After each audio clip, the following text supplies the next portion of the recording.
We are certainly living in uncertain times in America as the COVID virus spreads throughout our communities. I want to take just a moment to talk to you about things that you can do to help those that are going to be affected by this virus. My name is Patricia Laramie. I'm an RN, and I produce training materials, videos, and books that are used in CNA training throughout the country. As a registered nurse, I've worked in a variety of settings, including critical care, hospice, home care, and med-surg. And I want to take a few minutes to talk to you about some things that are going to be very relevant to you in the coming weeks and months as we all battle COVID together. As an instructor, I understand infection control processes and caregiving techniques that you may need in the coming days. The mainstream media has given us a lot of information about social distancing and even basics like keeping your environment clean and washing your hands. And those are all great topics for mainstream media to cover. They've also talked a lot about the influx of patients in a hospital setting and what can be expected there. And of course, they've highlighted the current shortage of medical supplies and ventilators that are going to be needed to keep our most critically ill patients supported as they battle this disease. But the one thing that I haven't noticed anybody talking about is how to care for those that are not in the hospital setting. And according to the World Health Organization's most recent statistics, only about 5% of those that are infected with COVID will end up in a hospital setting. So that means that 95% of the people that are infected are going to remain at home. And somebody's going to have to help care for them. Now, that's a very sobering thought, and we need to think about that for a second, that most people who contract COVID are going to be making their way through the virus at home.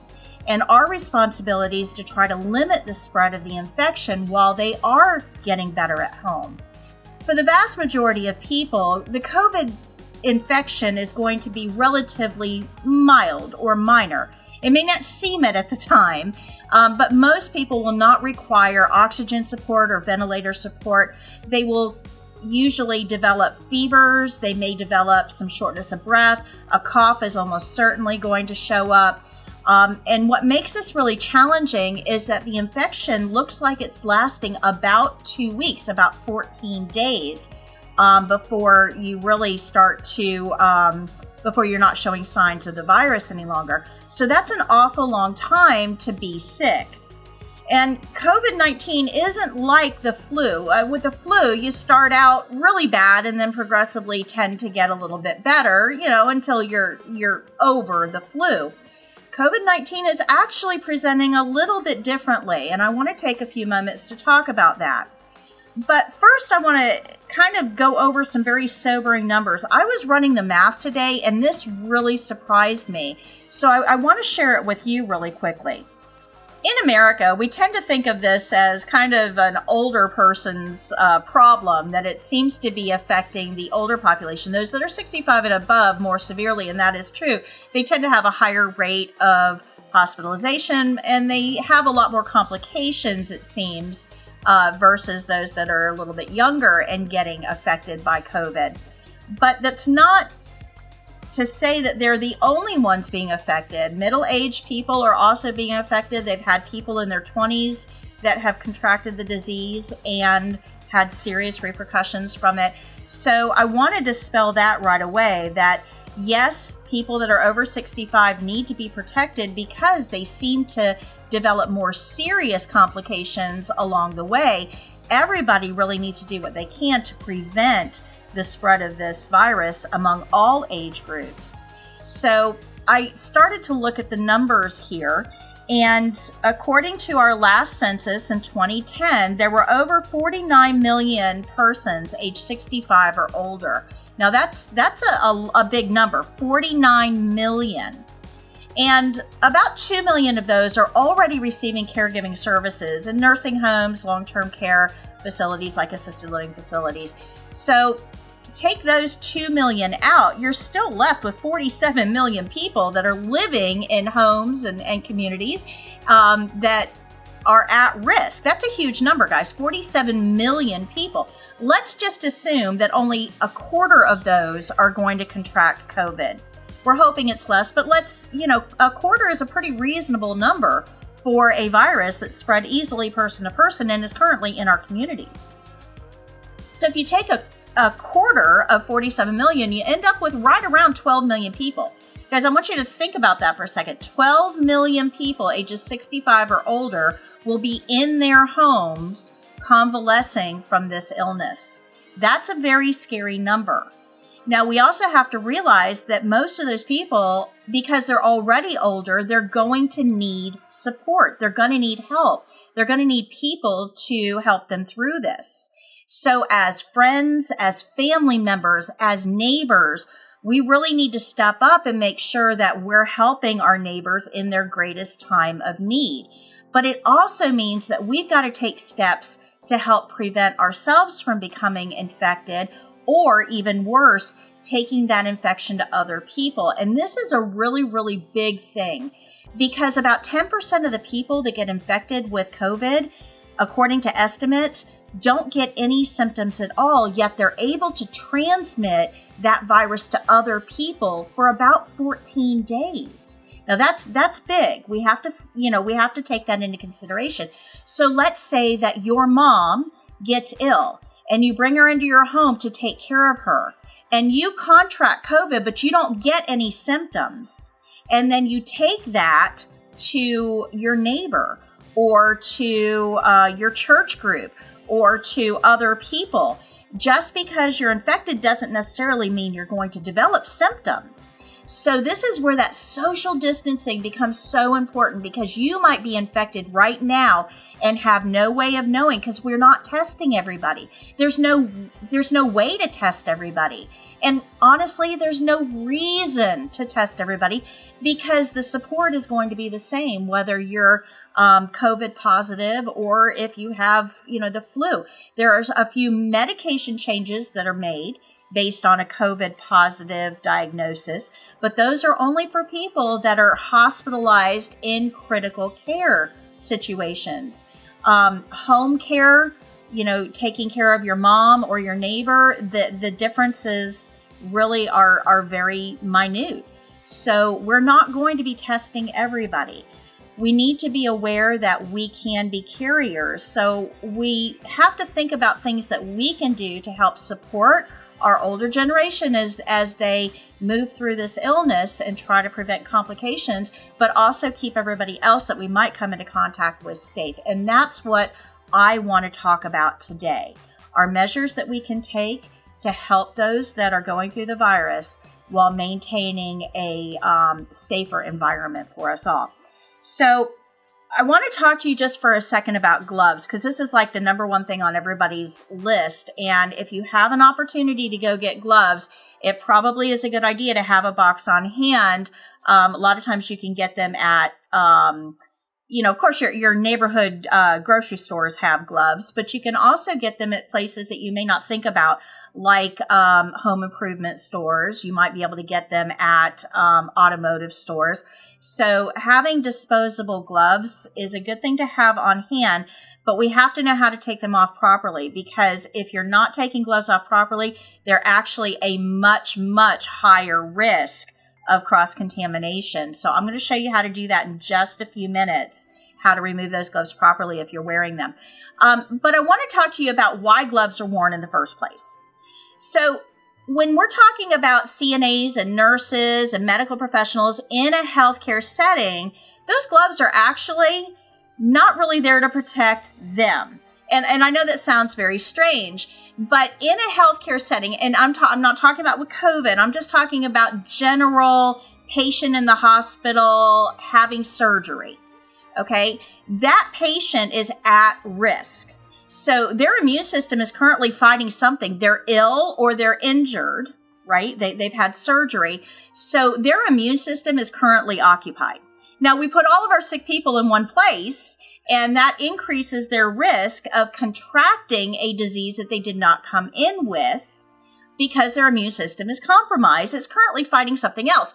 So gloves in a medical setting, while they are there to protect the healthcare workers, they're really there to protect the patient from the other things that are in the environment while they're recovering. So it's important that you understand that that is the main reason that gloves are worn in a clinical setting. Now, if you are taking care of mom in the home, gloves are going to be worn for a totally different reason. Now, of course, we don't want to expose mom to anything else, but she's not in a place where there's other pathogens trying to get at her. So now in a home care family caregiver setting, those gloves are actually going to be used to protect you and the other people in the home. So it's important to understand that gloves are worn for a different reason in this scenario.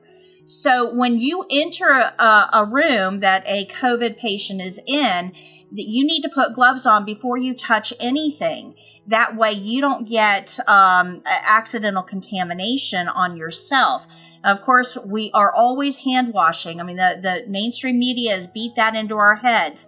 And if you're not 100% sure of how to wash your hands properly, make sure you go to my YouTube channel. It's youtube.com/foryourCNA. It's this logo here. Because the way you wash your hands actually counts, and a lot of people aren't doing it right. You have to wet your hands first before you put soap on, because otherwise the soap doesn't spread around very well, and you're not going to generate enough friction to adequately remove the pathogens.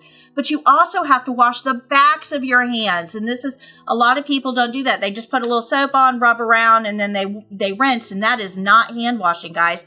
The backs of your hands, the bottom of your hand by your pinky, this webbing between your thumb and your index finger, in between your fingers, those are all great places for pathogens to hide, including COVID. So you want to make sure that you're utilizing good hand washing procedures before you go into the room, and really importantly, after you leave the room. So go check out my video it's free, but go check out the video if you want to see proper hand washing, because that is a huge step to take to prevent cross-contamination in your family environment as you're taking care of somebody that's ill. But when we're caring for people in a home setting that may be ill with COVID, there's a couple things that we have to consider that may not come to the front of your mind as you're caring for people. The first thing is, a lot of times when we get sick, we lay on the couch, we watch TV. This is not what you want to do with COVID. When somebody has a coronavirus infection, they actually need to be isolated in their own room with a door that closes. So they need to be separated off from the rest of the house, preferably with access to a bathroom that only they use. Now, you're going to have to take some very special cleaning steps as well. You want to clean the doorknobs, both sides of the doorknobs, at least twice a day. You want to wipe down anything that's being used by the patient frequently. Think about remote controls, phones, things in their environment. You want to wipe those things down quite often with any type of a germicidal wipe. CDC has a whole list of things that you can use, but make sure you're keeping those environments clean. The bathroom that person is using, that's going to have to be thoroughly cleaned at least once every 24 hours. And by that, I mean using a germicidal wipe to clean the toilet handle, the sink faucet, any place where the patient may have touched. If they're showering and they're putting their clothes on the floor, that floor has to be mopped, because these virus particles can shed in the environment, and we're trying to prevent cross-contamination. So cleanliness is really going to be key here. The other thing that you want to think about when you're entering the room is that COVID is generally spread with droplets. So that means that a person coughs, those particles, those liquid particles that come out are aerosolized, and studies have shown that those aerosolized particles can remain airborne for as much as 3 hours. So when you've got somebody who has COVID and is coughing quite a bit, you want to make sure that when you enter that room, you have a tightly fitted mask.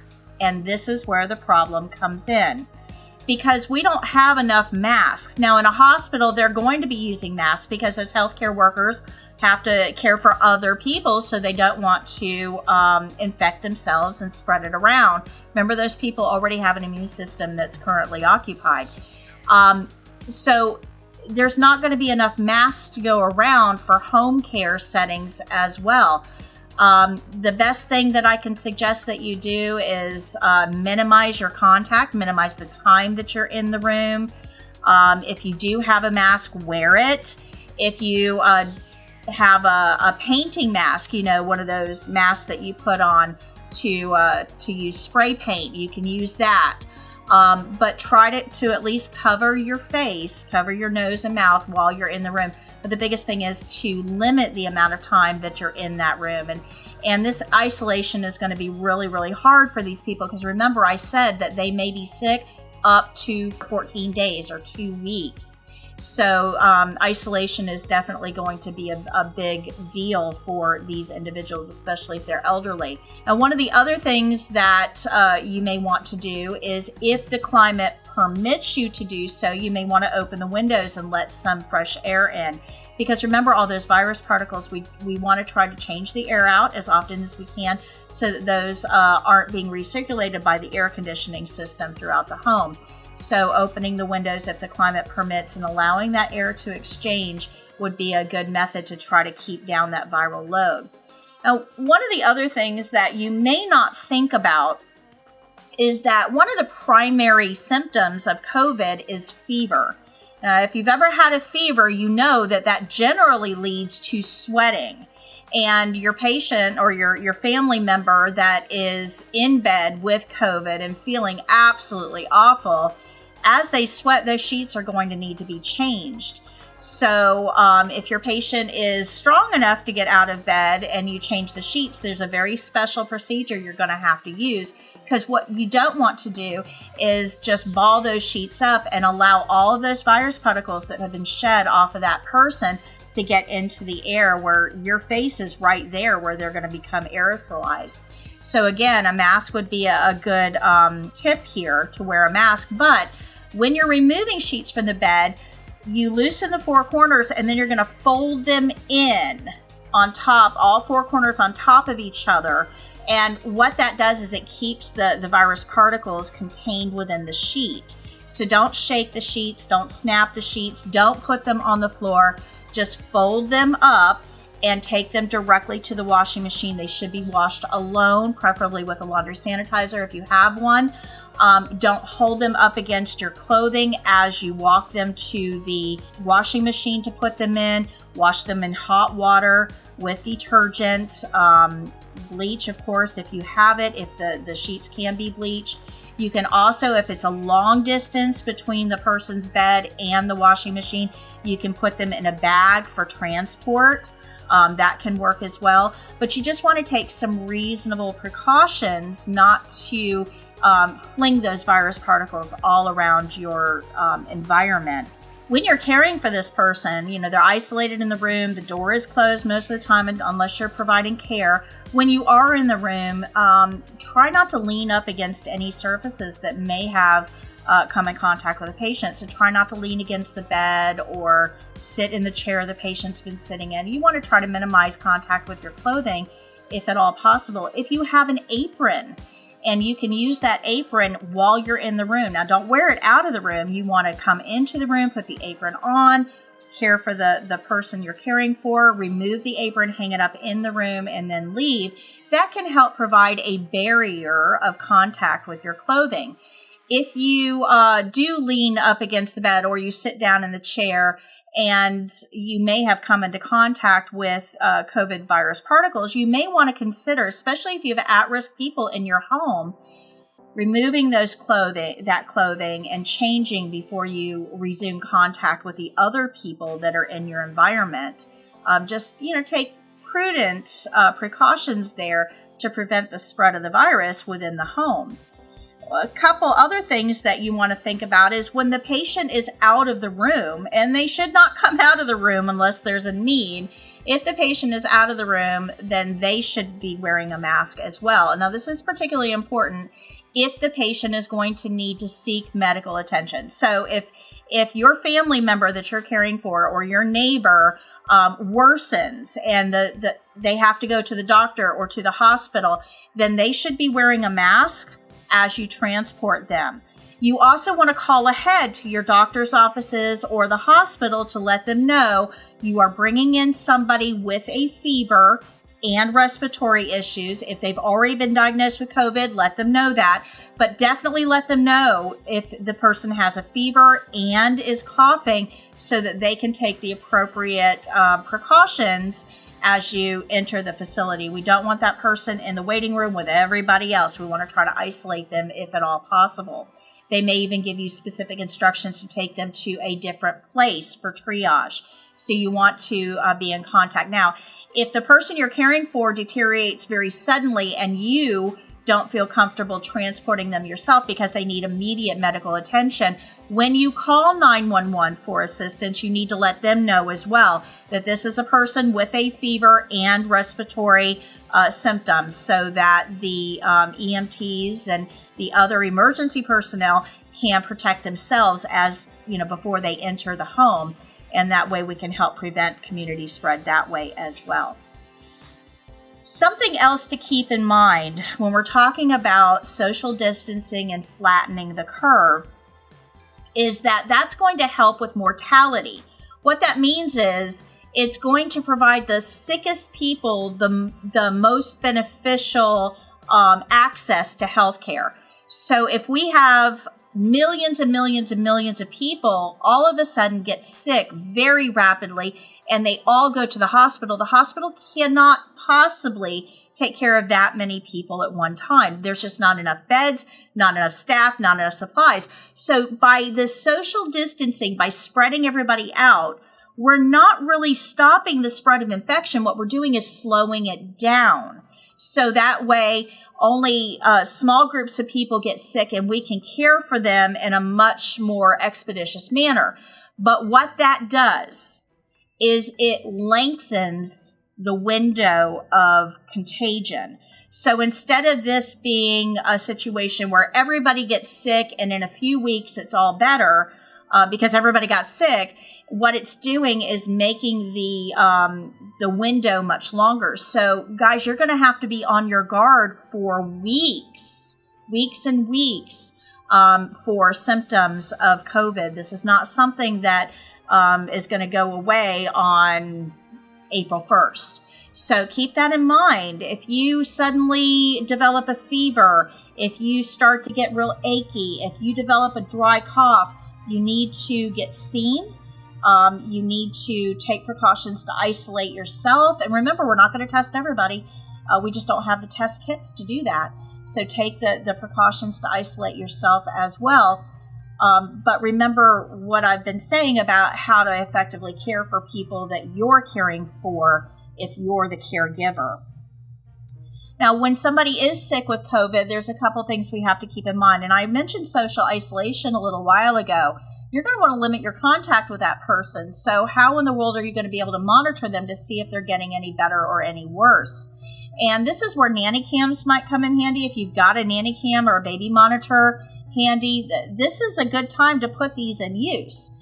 That way you can keep an eye on the person who's ill without having to go in and out of that room multiple times. So, pull out your old baby monitors and nanny cams and put them to use here. But you want it to give the person that's sick some sort of reading material or TV or some sort of recreational, because remember I said that you can be sick for up to 14 days. It's a very long time to be away from human contact, and people will get bored. And of course, when you're sick, you're going to sleep a lot, but you do have to have something to do in the times that you're awake. What I wouldn't recommend, though, are electronic devices, things like cell phones or laptops or tablets, because those things can become infected with virus particles, and especially things with keyboards. Those virus particles can hide in those little nooks and crannies, and they're very, very difficult to clean. You also want to encourage fluids. Now, this is something that you may not think about right away, but anytime you have a fever, the patient is at risk for dehydration. And one of the symptoms of COVID in a certain percentage of people is the loss of desire to eat and drink. So you really want to make sure that you're encouraging fluids, you're trying to get them to drink, because a very real danger here, especially for our older population, is dehydration. So make sure that you're keeping up with that and offering them fluids, whatever they'll drink, whether it's hot tea, cold tea, water. Water's always good. things like, Gatorade or Powerade, Pedialyte, those things. If you can't get them to drink, sometimes things like Jell-O or broth can be helpful in those situations as well. When somebody has a cough, they're probably going to use tissues. A couple things with that. First of all, they should not be reused. A tissue should be used once and immediately disposed of, not laying all around the patient, in the bed, on the tables and things like that. So you're going to want a trash can immediately beside the bed with a bag in it, and that tissue should be used and disposed of, and that bag should be removed from the room and thrown away every day. It should not be allowed to overflow. So every day, that trash can really should be emptied, and you should have gloves on when you're handling that bag. Only handle the outside of it. If you're caring for somebody who, especially with our older population, it's very easy for them to become very frail and weak during a prolonged illness. One of the things that you want to watch for is if they're not moving a lot on their own, especially with a fever.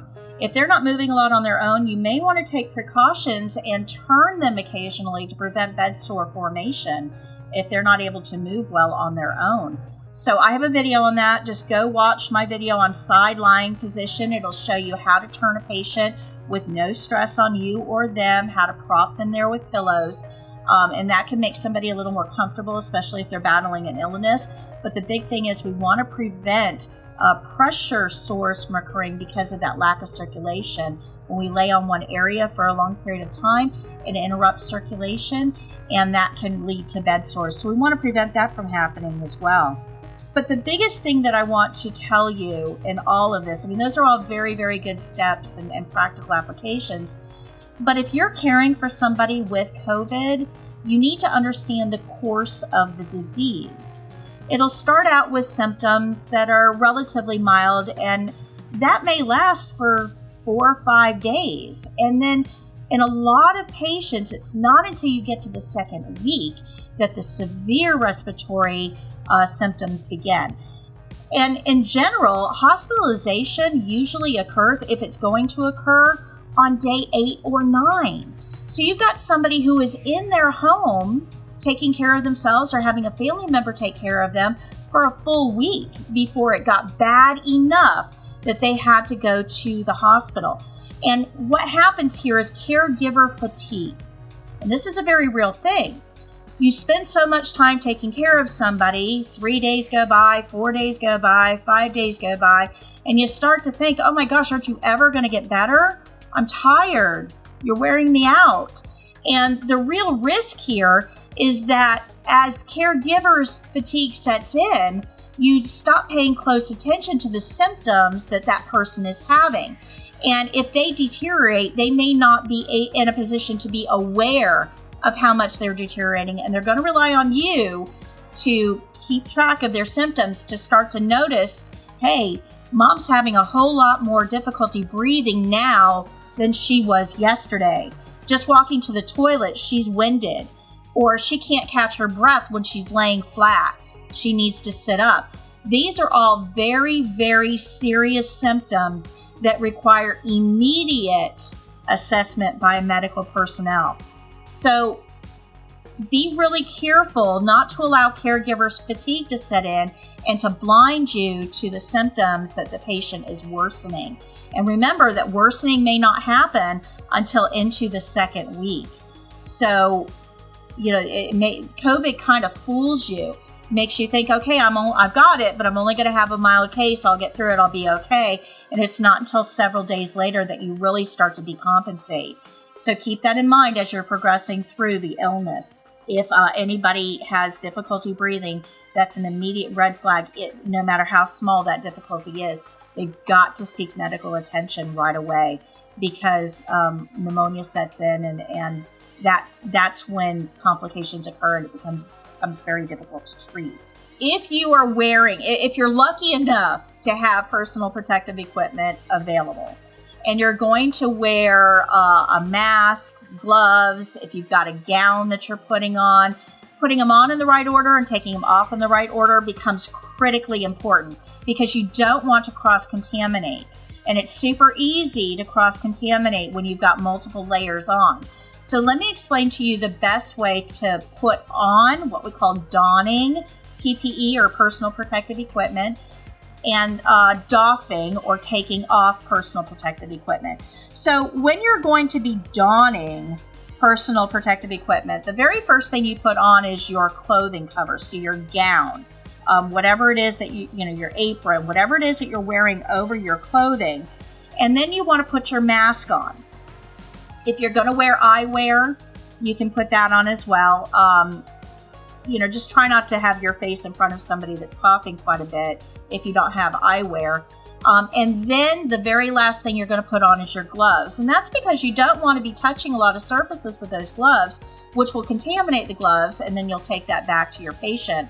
Remember, they're fighting off something else. They don't need a secondary invasion of viruses or bacteria to fight off as well. Now, taking it off, the order is different. So keep that in mind. So putting on, you start out with your gown, your mask, your eyewear, last is gloves. But taking off, gloves are the first thing to come off, because you don't want to reach up and remove your mask with those gloves, because everything that's on your gloves is going to be put around your face. And remember, you've got lots of holes in your face. Those are prime areas of entry for pathogens. So the first thing that comes off is your gloves. Then your gown or your apron, whatever, but you want to try to remove that from an uncontaminated spot. So reach around to the back and remove it. Try not to contaminate your hands, like don't touch the front of it where it's leaned up against items. And then your mask would be the last thing to take off, and the mask should be removed as you leave the room. So don't take the mask off of the bedside and then walk through the room. So as you leave the room, that mask should be removed. So remember that there is a proper way to put on and take off your protective equipment. So let me talk to you about gloves. I told you in the beginning of this video I would show you the proper way to remove your gloves. So I'm just going to put a pair of gloves on here. And we're going to assume that I went and took care of somebody that's near and dear to me. And I, helped clean them up. I did whatever I needed to do for them. Made sure that they had liquids to drink. And now I'm leaving the room and it's time to remove these gloves. And a lot of people remove gloves the wrong way, and that's what causes contamination. So the best way to remove soiled gloves is to pinch up at the cuff. Do not ever go inside. I don't want this dirty glove to touch my skin. So we're going to pinch up at the cuff and pull it off inside out. And we're going to wind it up in this hand so you've got control over it. It's not waving around in the environment, spreading those virus particles. Now this glove, I don't want to touch the outside of it. A hand should never touch the outside of the glove. So this time we're going to go up underneath and remove the glove that way. So one inside out glove is inside the other inside out glove. These are going to be disposed of in the trash immediately. So you're going to throw them right away in the trash. And then the next thing you're going to do is go wash your hands and wash them using the proper techniques. Remember to wet your hands first. Apply soap. You want to rub all surfaces. So the palms of your hand, the back of your hand, the bottom of your hand by your pinky, the top of your hand between your thumb and index finger, in between your fingers. You want to rub for at least 20 seconds, and then you want to rinse. And when you're rinsing, try not to touch the sink or the faucet or anything else. But here's the most important part. Don't reach up with those clean hands and turn off that faucet. Remember, whatever virus particles you had on your hands is now on that faucet when you turn the faucet on. So make sure that you dry your hands, then use a dry paper towel to turn the faucet off so that you don't cross-contaminate your hands. And that'll help keep you and the people in your environment safe from the spread of the coronavirus as we all go through this major pandemic outbreak. Remember, I know a lot of this is scary, guys. I know it is, and I really hesitated putting this out because I don't want to scare people. But I feel that if you don't have the right information, we're going to have an infection rate that just skyrockets. And That's a very scary thing to think that 95% of the people are going to be convalescing with this at home. And if we don't give our home caregivers the tools they need, then they're putting themselves at risk. So using the right procedures, using the right equipment can really help limit your own risk. But remember that, there is a silver lining in all of this, because most people that contract COVID are going to recover within 14 days. And only a very small percentage of people are going to develop complications as they go through this that require hospitalization or ventilator support. So the odds are with us. We'll get through this together as long as we all are mindful of the steps that we can take to prevent the spread of infection. And remember that most people do recover from this within 14 days. So additional caregiving resources can be found on my YouTube channel. It's youtube.com/4YourCNA. It's the number 4. You can see the logo there. And we have these resources available for everybody out there to be able to protect yourself and your loved ones as we go through this.